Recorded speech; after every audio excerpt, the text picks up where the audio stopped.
Pada hari ini saya ingin memaklumkan tentang kejayaan bersama Polis Johor dengan pelbagai agensi penguatkuasa seperti Kementerian Kesihatan, iaitu cawangan farmasi, Kementerian Perdagangan Dalam Negeri, Koperasi dan Penggunaan KPDNKK, Suruhanjaya Syarikat Malaysia SSM, Majlis Bandaraya Johor Bahru MBSJ, Agensi Antidadah AADK dan Jabatan Kastam Diraja Malaysia dalam menangani isu web. Operasi telah dilancarkan terhadap 3 buah premis yang didapati beroperasi menjual pelbagai peranti web dan cecair e-liquid atau perisa yang disyaki mengandungi racun, iaitu 2 di Taman Sentri Johor Bahru dan 1 di Lakin Johor Bahru. Ya. Jadi dalam operasi bersama ini kami telah menahan seramai 4 orang, iaitu pemilik dan penjaga premis berumur antara 23 hingga 70 tahun untuk tindakan selanjutnya. Ya. Jadi kesemua mereka dibebaskan selepas keterangan diambil. Rampasan adalah barang berikut, iaitu cecair web sebanyak 6,924 botol, ada depan tu ya. Dan peranti dan aksesori web sebanyak 190 unit. Jadi nilai keseluruhan rampasan ia sebanyak lebih kurang RM380,385.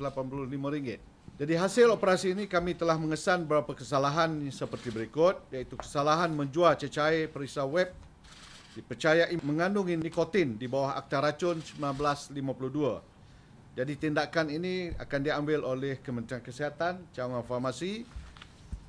Kedua, kesalahan tidak meletakkan tanda harga di bawah Akta Kawalan Harga dan Anti Pencatutan 2011.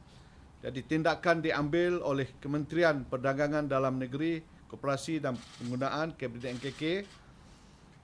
3, kesalahan menjalankan perniagaan tanpa lesen serta mempamer iklan tanpa lesen di bawah Undang-Undang Kecil, Perlesenan Trend, Perniagaan dan Perindustrian 2004. Tindakan akan diambil oleh Majlis Bandaraya Johor Bahru MBJB.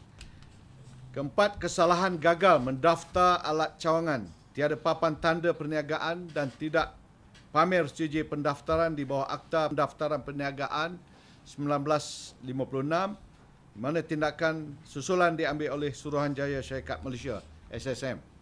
Ya.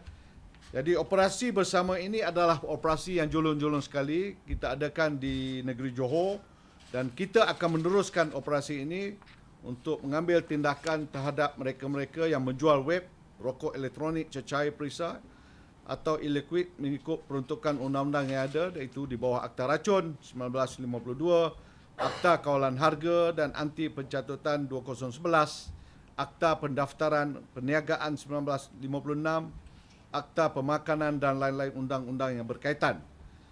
Jadi di sini saya mengambil kesempatan untuk mengucapkan terima kasih kepada agensi-agensi yang terlibat dalam menguatkuasakan undang-undang kita yang ada, dan mudah-mudahan kerjasama yang erat akan dapat kita teruskan. Ya. Jadi kepada peniaga yang menjalankan perniagaan seumpama ini, diingatkan agar mematuhi undang-undang demi kesejahteraan rakyat khususnya di negeri Johor ini.